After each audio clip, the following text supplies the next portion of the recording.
I just wanted to talk about how I brought my husky from the United States to Spain. A few people in the last video, they had asked me about how I actually brought him. Not so much about the transition for him, but more about the process I went through. So I wanted to kind of clear that up a little. For everyone, it's going to be different depending on what size dog they have, what type of dog they have. This was one of the hardest processes that I honestly had to go through before coming to Spain. The first thing that you have to do to bring your pet to Europe is that you have to get an international health certificate from the USDA. And to get that, you have to get an international vet checkup from a USDA certified vet. These vets, they will give you an international health certificate that you will then have to take to the USDA for them to accredit it. They charge about $30 or $40 at the USDA to get that certified, and then the international vet health checkup, they charge about $100. But the thing about this is you have to do it within the 10 days that you are going to fly. So if you are going to fly on the 15th,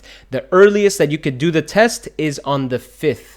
By test, I mean the checkup. If you do it on the 4th and you fly on the 15th, it doesn't count, it's not valid, and you will not be able to take your pet on the flight. So let's say you already have your vet certificate from your vet. The next thing you have to do is find the nearest USDA office in your city, or not even in your city, but in your state. Thankfully for me, I had one in Miami and I was in South Florida, so that made it very convenient, but every state has its own, I believe, so you should be able to find one locally or just send it by mail within those 10 days. So it has to be like USPS Express, 1-day shipping. Now, once you have that, you have to then look at the airlines restrictions.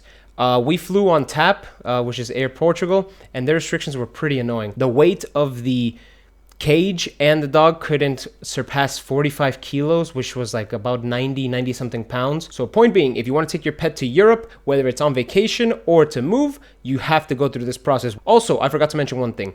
When you land in Europe, no matter if you are in your destination country or not, they will do a vet check from the EU certified vet at the airport. They will give you a certificate and it will be valid for up to, I believe, 90 days. It is 3 months, and that certificate will cost about 30 or 35 euros. We landed in Portugal first, and over there they held us, they did a vet check, and then we were able to go to Madrid 10 hours later on another flight, but that's a completely different story. It was a headache moving here. It was tiring. It was painful, but we did it in the end, and we're here. If you guys have any other questions, go ahead and leave them down below. I'd love to hear about them. And if you have any suggestions for future videos, go ahead and let me know. I'd love to hear them as well. If you guys haven't seen, I'm also doing a gaming side of my channel where I kind of go through a whole Steam library of games and that I've never played before. It's kind of like a noob challenge type thing. I'm having some fun with that as well. But yeah, I'd love to hear what you guys think about this. And if you like it, go ahead and give it a big thumbs up. And if you want to see more videos like this, go ahead and give it a subscribe.